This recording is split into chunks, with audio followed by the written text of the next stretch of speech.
National Highway 306 Colosseum Town Area kumsang ni som ni panga Christmas ma siam zo tura intiam te kong siam din vo in chu in thlir ho tlang don tiang eng chiang e theng anin soinga nom time January ni som pakhat sang ni som ni proka chuan tiang din hun hi anita ani political party ruichil le achil tu te mo party worker nanilo ti kha lo ha pokila tuna chona khule mup to ni tlo lo khom mai when hi January ni som pakhat sang ni som ni paru ani Colosseum le thingdolin kar mar sang ni som ni pangan siam zo an repair zo anti an chuan em chu ni hi contractor te hian e zandu ho khanin kumsang ni som ni panga Christmas main Colosseum town area chu kan black top zo vek don an tia hi po hi Colosseum le thingdolin kar ani Colosseum town area alani heti chung hian inti politician em te vai contractor thawang ho hian kan lo pau le photo nim lungoi thak vak lo kan he thiam ma yang soi vak po ngai lo ve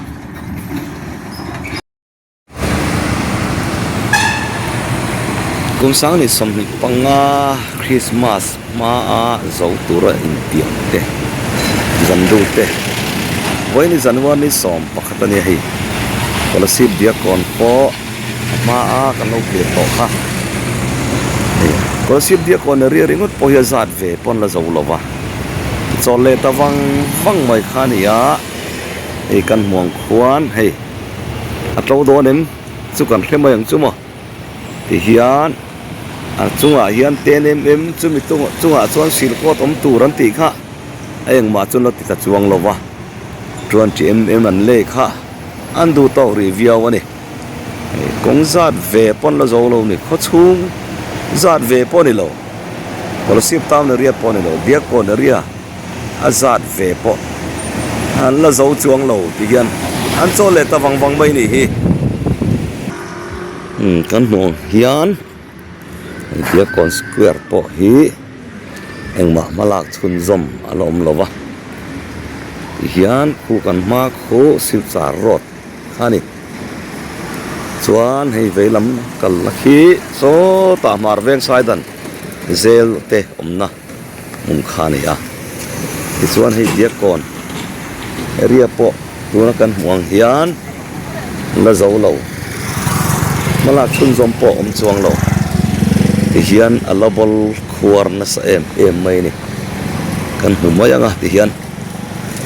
hi sang ni som ni panga Christmas ma zo tura in tiam zandu NHID sel nuai contractor te in tiam na khani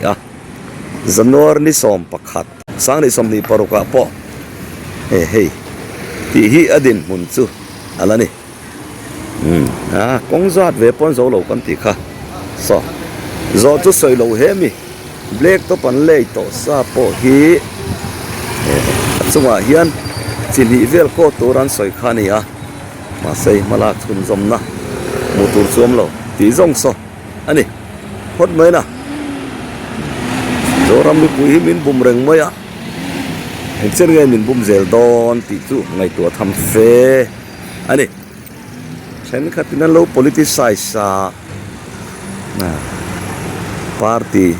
worker contractor na moten lo ti mani ani lo NHID sial nuaya zandu ho nani ti kha chiang ila khatin mo phum na la ni om for na invite contractor hu thawangan lo hau wak thin hau tla kan ni an thawang hi hau tla kan ni ti chu kan chiang to mai ome kan lau thon ruk ang nge in mo ti hian kan humayang so na sabab ve lai chu lungte thil lo om do bokani hi ti hi Colosseum town area thingdol chu gosen veng FCI go down na thleng hi Colosseum town area ania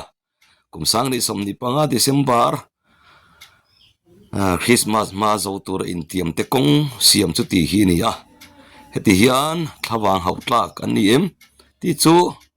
kan hre thiam mai ang soi treu lo wang chu wang chuan thil tha hi chu fakila thil tha lo chu soi sel ngamila thil hi ani na tak hre lo hi chuan soi vak vak lo po hi tha ria ten an soi mai hei hi pom tlan thiam po poimo via wo me chu wangin dot soi le in tiam kom vak vaka ti thei lo turin tiam te do tami pui bum te hi kan chin lo tha tuna chuan korosip thalai wai for ke lam thin lung po ana tak zet ta ti chu hei rual ani talo NACI DCL ho tu lam ten in soi thiam nan le mi pui laka thiam chan tum na manga youth for korosip pe malang na dem zong le soi sel zong an lom lo zia te an thu chua press release meu kha social media po kan mu to in karinga chuwangin dot ngial ngana a dot soi tu zok ten midang pu mo hi chu sim thei se adum khop mai